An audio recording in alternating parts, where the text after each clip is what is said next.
Did Jesus really say not to judge people?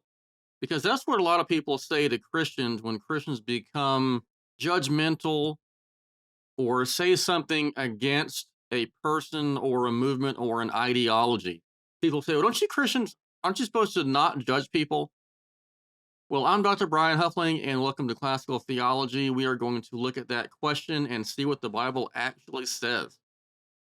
The text in question that people normally look at is Matthew 7:1. And Jesus does say, this is part of the Sermon on the Mount, judge not that you be not judged.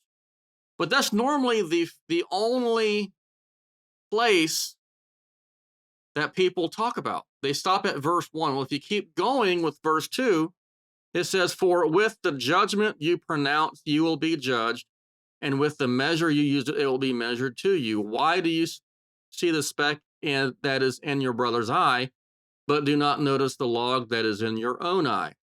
Or how can you say to your brother, let me take the speck out of your eye, when there is the log in your own eye? You hypocrite. First, take the log out of your own eye, and then you will see clearly to take the speck out of your brother's eye. Do not give dogs what is holy, and do not throw your pearls before pigs, lest they trample them underfoot and turn to attack you. Now, isn't that interesting? Because Jesus does say not to judge, but then in verse 5, he says, first, take the log out of your own eye, judge yourself. In other words, judge yourself in verse 5.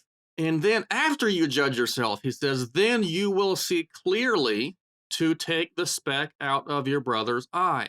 In other words, after you've judged yourself, you can judge righteously or unhypocritically.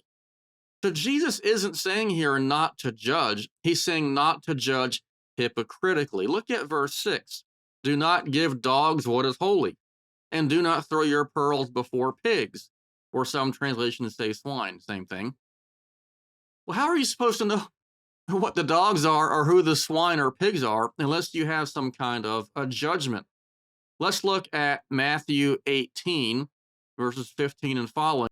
If your brother sins against you, go and tell him his fault between you and him alone.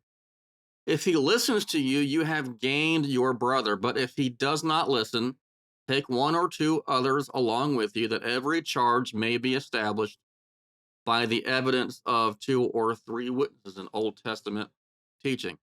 If he refuses to listen to them, tell it to the church. And if he refuses to listen to even the church, let him be to you as a Gentile and a tax collector.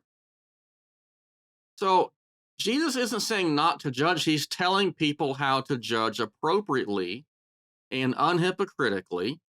And if you read the Bible and the New Testament, Jesus and the apostles teach to judge, but to judge well and properly in a way that is righteous, after self-introspection, after first judging ourselves. If you read Paul's epistles especially, we're told to judge people. There's judgment that people undergo in the church, and there is rebuke for false teaching. And if you just read what Paul says, he's very judgmental, and Jesus is very judgmental, but in a righteous way. So no, Jesus does not say not to judge, full stop. He says not to judge in the wrong way. Thanks for watching. Please like and subscribe, and leave a comment.